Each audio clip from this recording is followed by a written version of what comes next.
Roberto, espera que... Sí, sí. ¿Quién Bueno, es? ¿El abuelo? No, bueno, le voy a pedir si van apagando ahí los micrófonos. Y esto, esperen que voy a cerrar la puerta.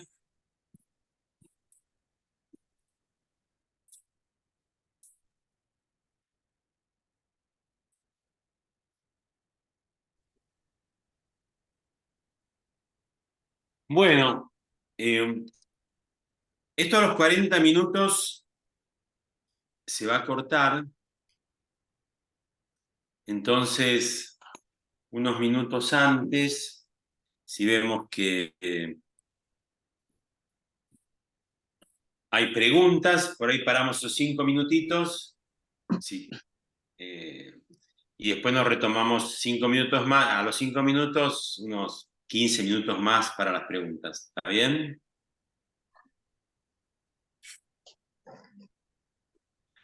A ver.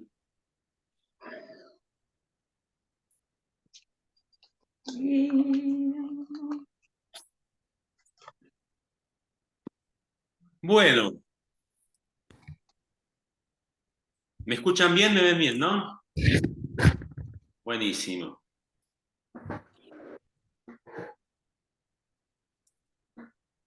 Por primera vez en muchísimos años, yo no sé si alguna vez lo habré hecho, yo tengo un estilo que lo podría llamar muy somático de relacionarme con la realidad.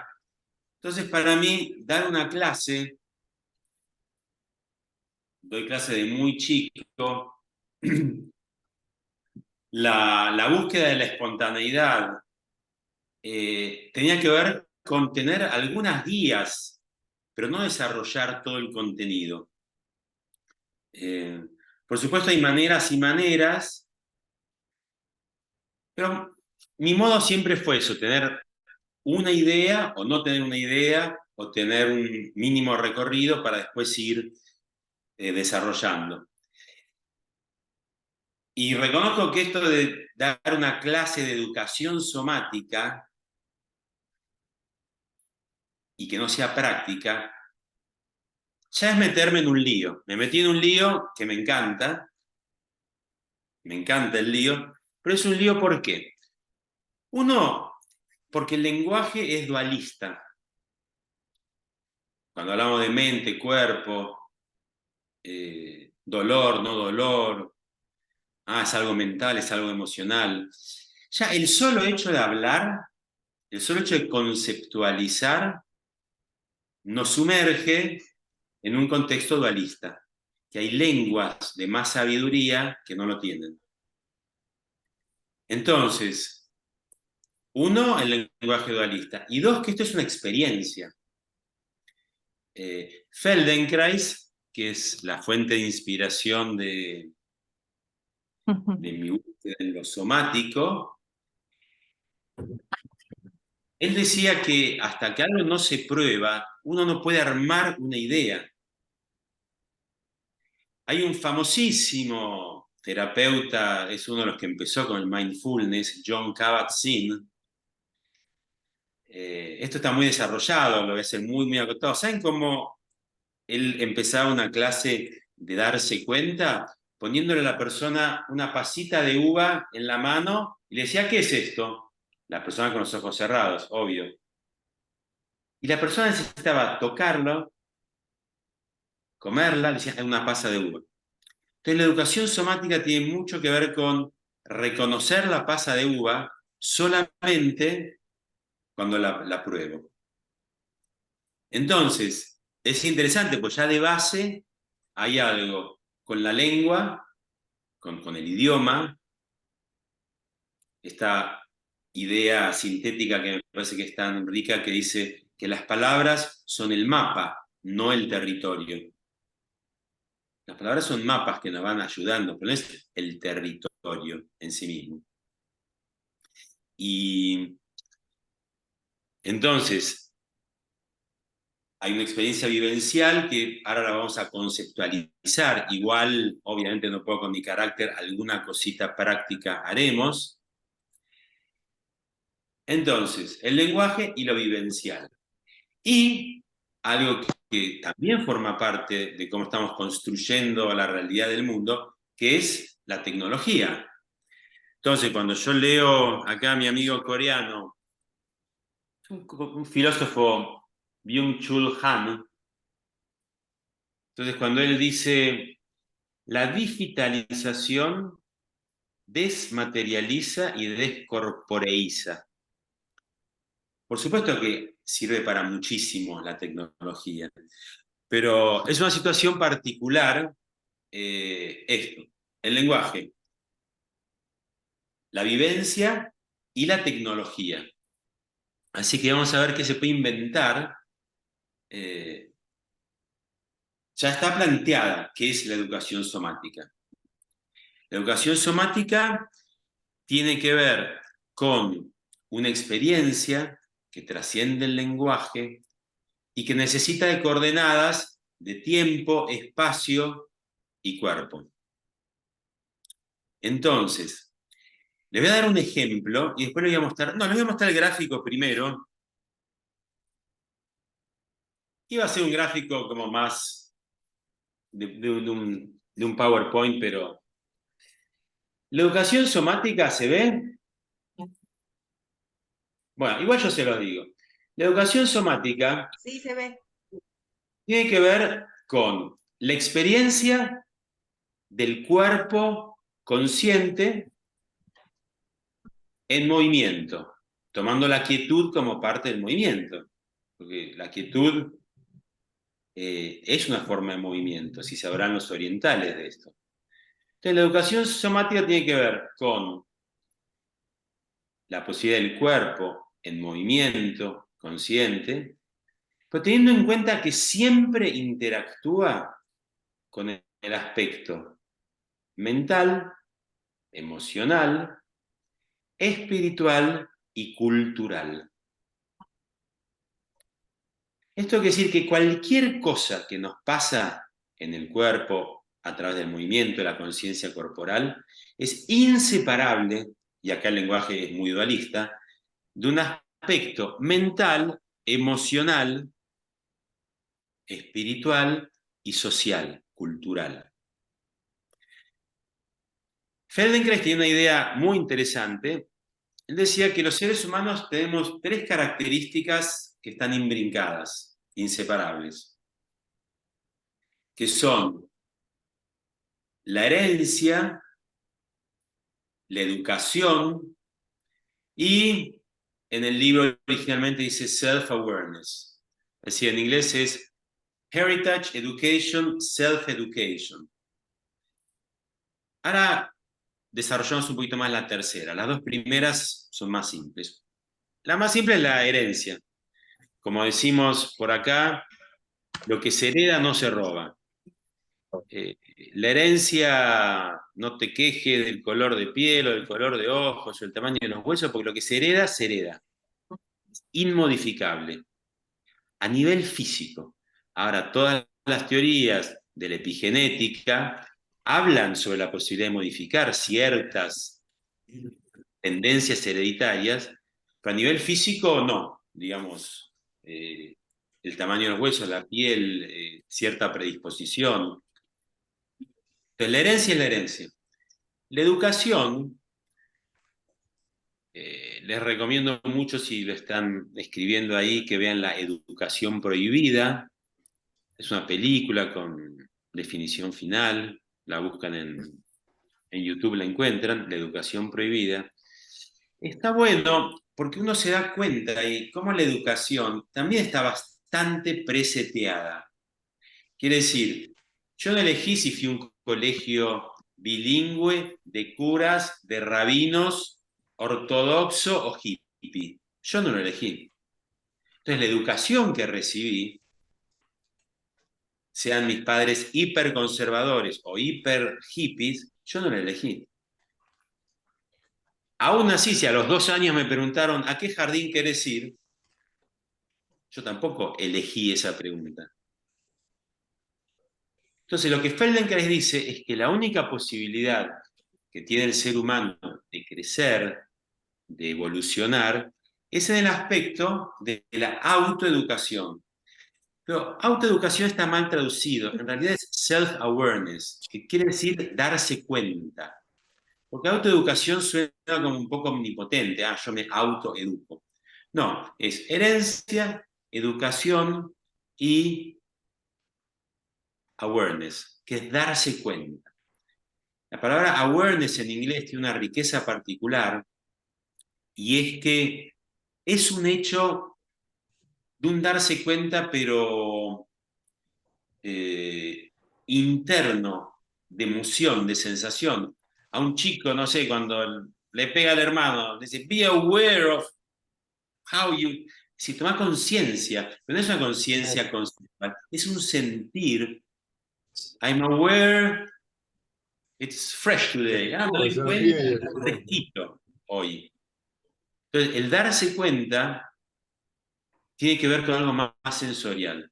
Entonces, Feldenkrais dice que entre la herencia, educación, autoeducación, este aspecto es el único que nosotros podemos interactuar.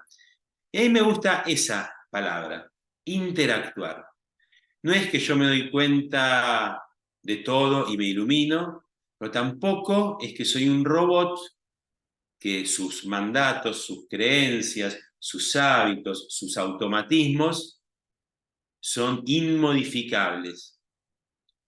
Por eso muchas veces, hay varios alumnos míos ahí, yo hago este gesto. Todo esto, cable a tierra.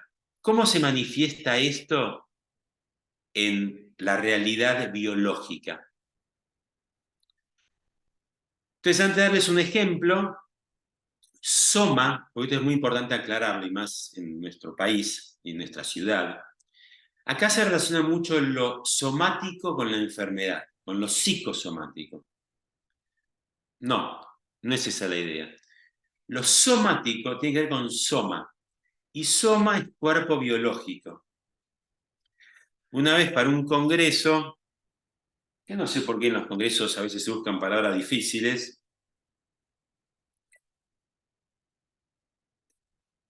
escribí que en toda instancia de vida hay también una instancia somática. Es muy simple. Cualquier cosa que me pasa en la vida tiene un correlato biológico, concreto y simple. Yo ahora estoy pensando, estoy gesticulando con esta mano. Si yo la mano la dejo quieto y miro para otro lado y levanto los hombros y no respiro, no puedo pensar igual.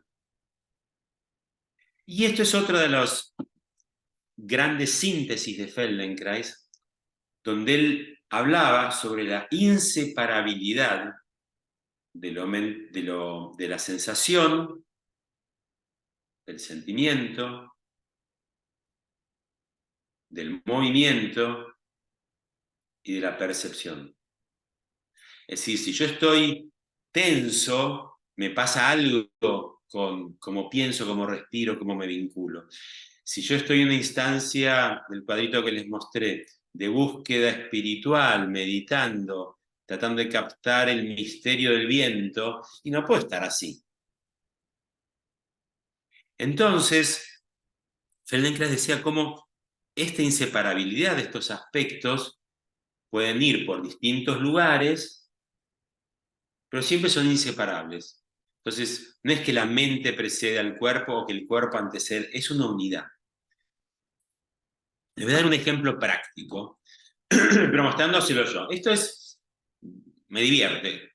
Este desafío que les dije de charlar sobre lo somático es particular. Lo somático se vivencia y se experiencia.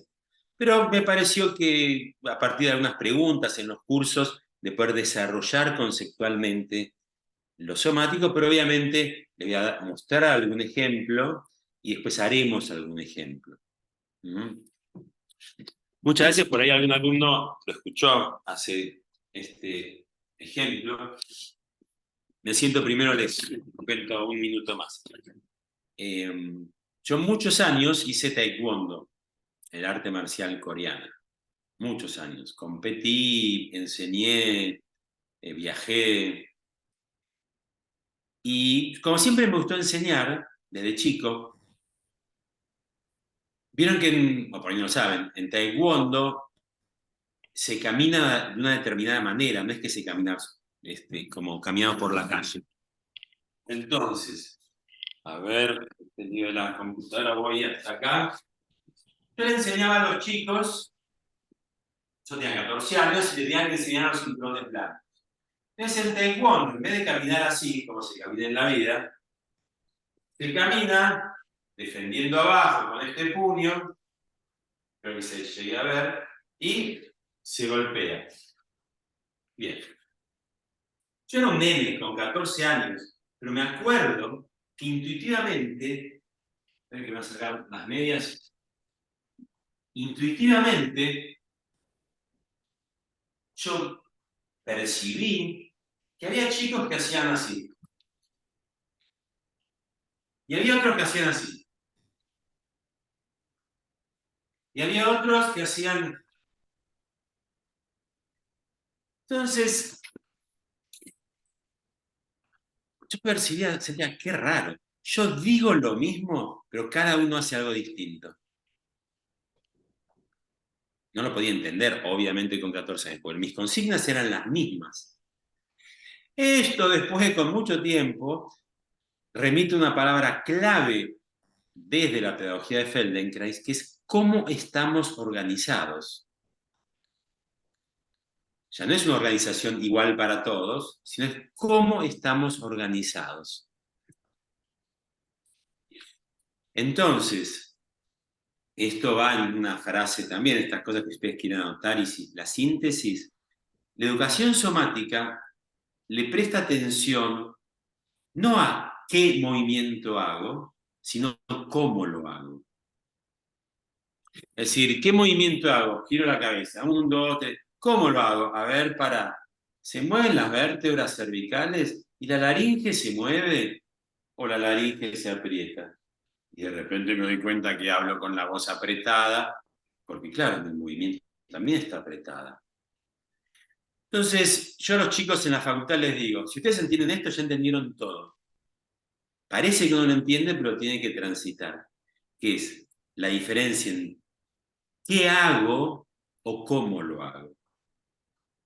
Y cómo lo hago invita a la esencia de la educación somática, que es observar, a darse cuenta y a crear un contexto de aprendizaje.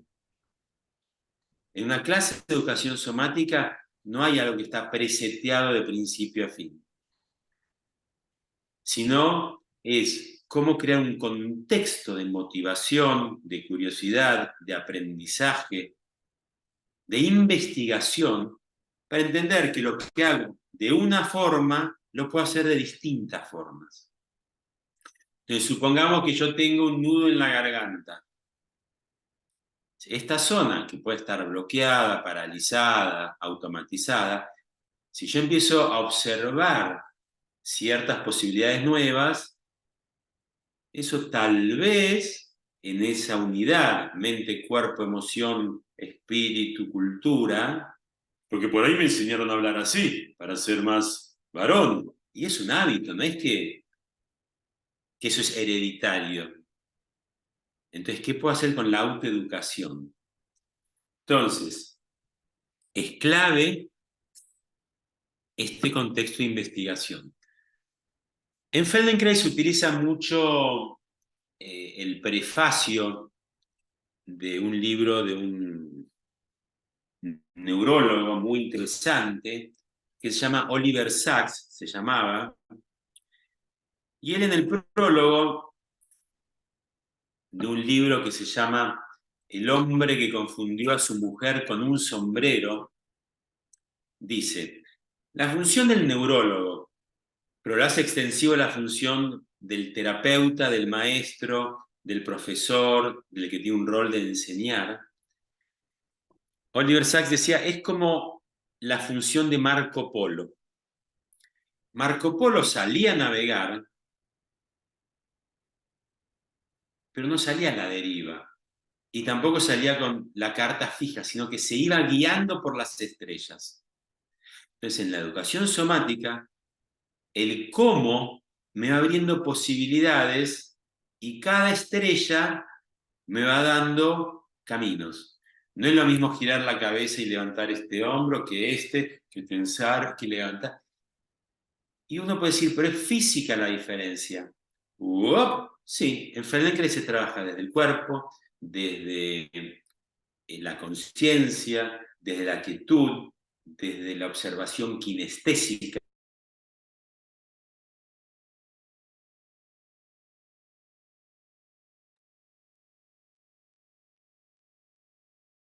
Robbie,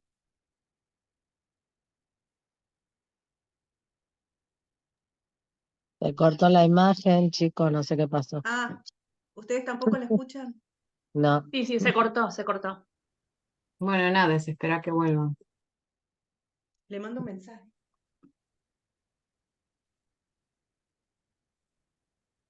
Y cerrar los audios.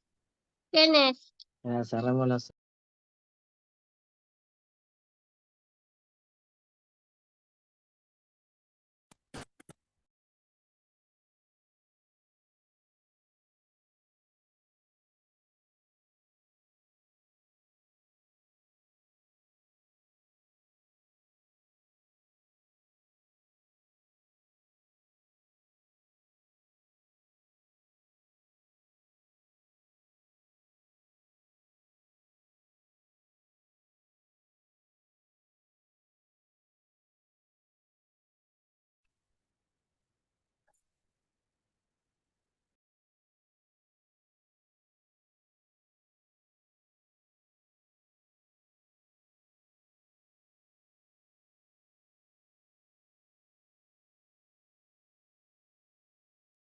Bueno, como dice mi mujer, la tecnología no es somática. ¿Por qué se fue? No sabemos. Bueno, a ver, ¿me escuchan y me ven? Bárbaro. Está bien. Sí, Bueno, entonces estaba en el cómo, en Marco Polo, y estaba con lo de mostrar lo de Taekwondo, ¿sí? Ok, entonces, esperen que esto tampoco es somático, pero creo que el hablante se agranda desde acá. A ver, hablante. Ahí estoy. Bueno, entonces, yo veía esta diferencia en los chicos. Y no solo en lo físico, sino también esto era muy intuitivo. Vieron que en las artes marciales se hace como un grito, o como se dice un sonido gutural. Pero yo veía que algunos chicos hacían... Y otros hacían... ¡Ah! ¡Ah! Entonces yo digo, qué raro. Yo les muestro un sonido y cada uno hace un sonido distinto, y yo intuitivamente me daba cuenta que el sonido traía otra cosa aparejada, ¿no? Había sonidos como más proyectados, más introspectivos. Ese es un claro ejemplo de cómo somos una unidad. Por más de que esto era en un contexto técnico de aprender a golpear en un arte marcial, era inevitable que cada alumno trajera una forma física, corporal, porque también tenía que ver con su pensamiento, su emoción, su relación con lo sutil y con lo cultural.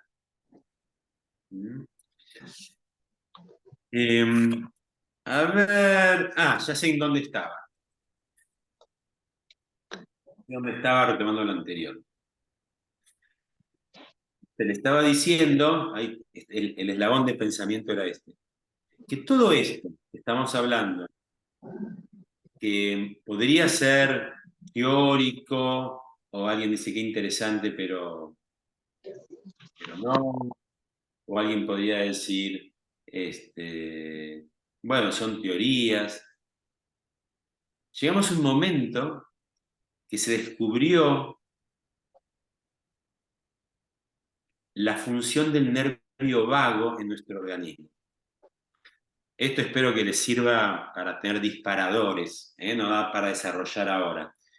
Pero si les interesa, busquen teoría vagal de Stephen Porges, teoría polivagal de Stephen Porges, hay cientos de escritos científicos, de papers, de que Stephen Porges descubrió una rama, la rama ventral del nervio vago, que tiene una conexión directa con casi todo el sistema, con casi todo nuestro organismo, salvo con los pares craneales. Entonces, algo que en la facultad casi no se estudiaba, que era la importancia del sistema nervioso neurovegetativo, ¿no? Con la parte simpática y parasimpática. Entonces, lo que hace el estímulo del nervio vago es estimular funciones parasimpáticas que tienen que ver con la mayor relajación, con la mayor calma, con la mayor lucidez, con la mayor receptividad. ¿Y cómo se estimula el nervio vago? Bailando, haciendo yoga, respirando, vibrando, haciéndose ciertos movimientos en ciertas partes del cuerpo que estimulan el nervio vago. A lo que voy es que hoy ya no es una teoría esta unidad, cuerpo, mente, alma, cultura, etcétera, etcétera, sino que es una unidad. Entonces, la irrupción del nervio vago en el último Congreso Internacional de Kinesiología, que participé, que expuse, pero sobre otra cosa, el nervio vago era como la figura protagonista de las clases, la relación de las terapias manuales con el nervio vago, la relación de las fascias con el nervio vago. Es un momento muy interesante de unidad entre lo académico y lo práctico. Entonces, déjenme ver, voy a hacer un repasito. Después le vamos a mandar con Mica, si no nos lo piden, porfa. Después Mica me va a ayudar para ver cómo subirlo, porque tampoco da para hacerlo ahora. Hay una lección del método Feldenkrais sobre la postura, mal llamada postura. ¿Por qué mal llamada postura? Él hablaba de que la buena verticalidad, la buena llamada postura, es claramente un hecho somático. Entonces, nos pueden pedir, está descrita esta lección, y esto ayuda a entender por qué en Feldenkrais los movimientos se llaman lecciones, no ejercicios. ¿Alguien tiene ahí el micrófono encendido? Si lo puede apagar, por favor. ¿Por qué Feldenkrais llamaba lecciones y con todo énfasis e hincapié? Porque una lección es crear un contexto de aprendizaje. Un ejercicio es algo que se repite, que se mecaniza, que se automatiza. Entonces, Feldenkrais desarrolla su búsqueda somática desde un trabajo manual, que se llama integración funcional, y desde un trabajo grupal de investigación, que se llama autoconciencia a través del movimiento.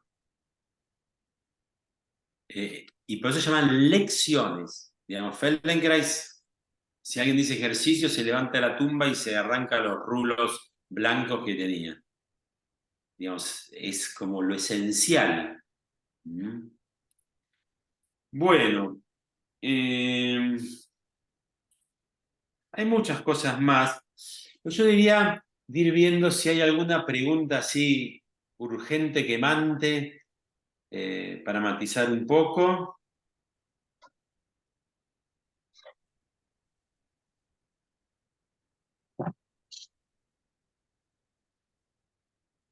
Mientras aprovecho, si hay alguna pregunta, abren el micrófono. Yo hace muchos años trabajo con adultos mayores, hice un posgrado en gerontología, y en los adultos mayores esto es muy, pero muy, muy claro.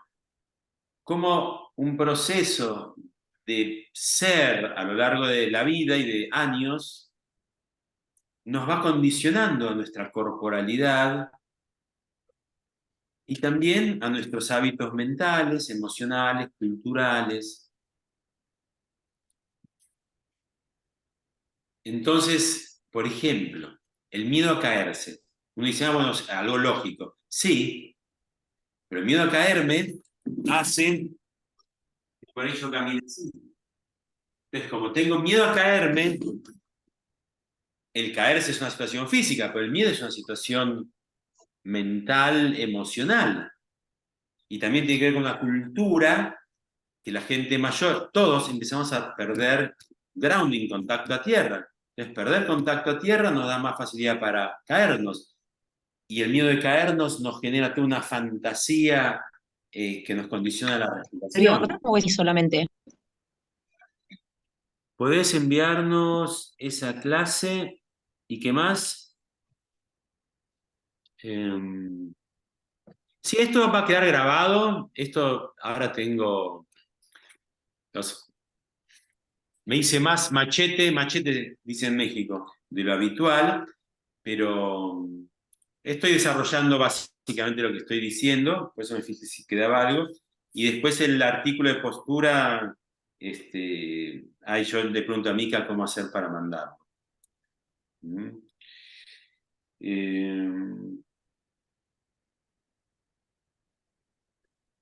Las imágenes, el miedo de caerse, es una imagen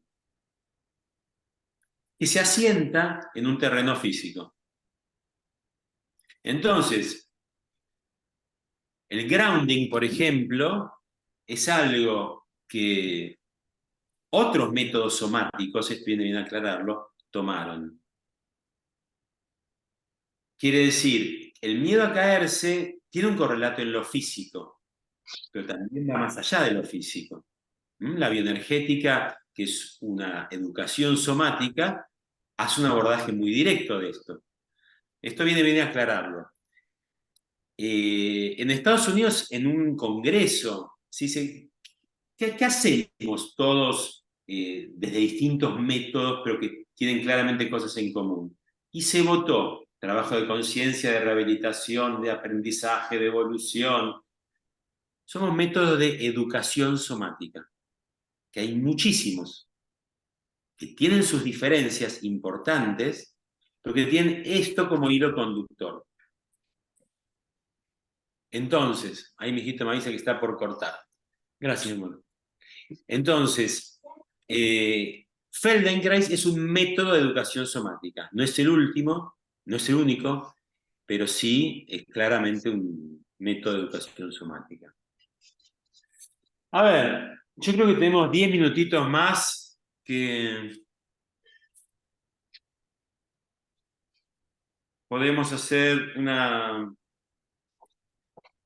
experiencia práctica. ¿Hay alguna preguntita? No hay pregunta porque no se entendió nada, o no hay preguntas porque es una instancia somática. Una vez en una clase, una mujer dijo, una clase y se movilizó y dijo, pero lo que pasa es que, a ver, lo que me pasa, ese es el punto somático. Cuando uno está en una experiencia que no necesariamente la tiene ordenada, catalogada, es una experiencia somática, o es una experiencia que ocurre con lo interoceptivo.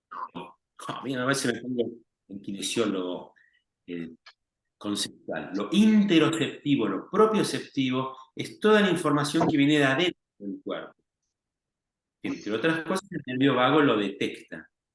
Y hoy también hay papers súper científicos que hablan sobre cómo todo esto nos afecta, nos involucra. Así que vamos a hacer una experiencia práctica, pero si hay una preguntita más.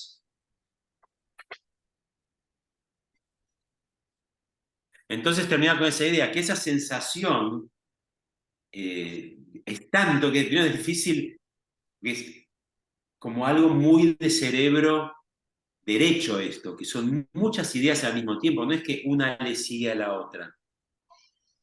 Eso es la educación somática, que a veces Marco Polo va por acá, pero fue para acá, pero se dio cuenta que la marea venía para acá. Y hoy se sabe, en esto me quedé antes, hay papers por doquier, que tenemos un sistema nervioso cardíaco y un sistema nervioso entérico. ¿Qué quiere decir eso? Que hay más neuronas sensoriales en el corazón y en los intestinos que en el cerebro. Lo que pasa es que el cerebro tiene la capacidad de conceptualizar. Por eso es que todo lo intuitivo, lo perceptivo, lo que es una sensación, un sentimiento, muchas veces pasa por un lugar previo al cardíaco, al cerebral, perdón. Perdón, Roberto, entiendo que queda un minuto. Hagamos una cosa, si hacemos la experiencia y no parece esto como, uy, se cortó el Zoom, entonces tenés que hacer el curso. No, esta es una charla a compartir.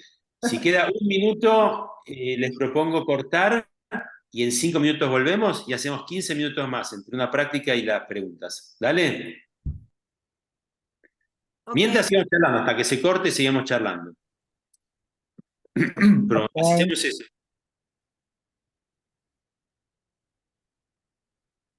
¿Alguna pregunta?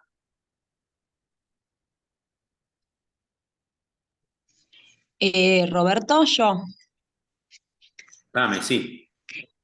Lo último que Perdón, dijiste, el perdón. sistema, Una cosita. Usamos el mismo link, por si se corta ya, es el mismo link. Sí, sí.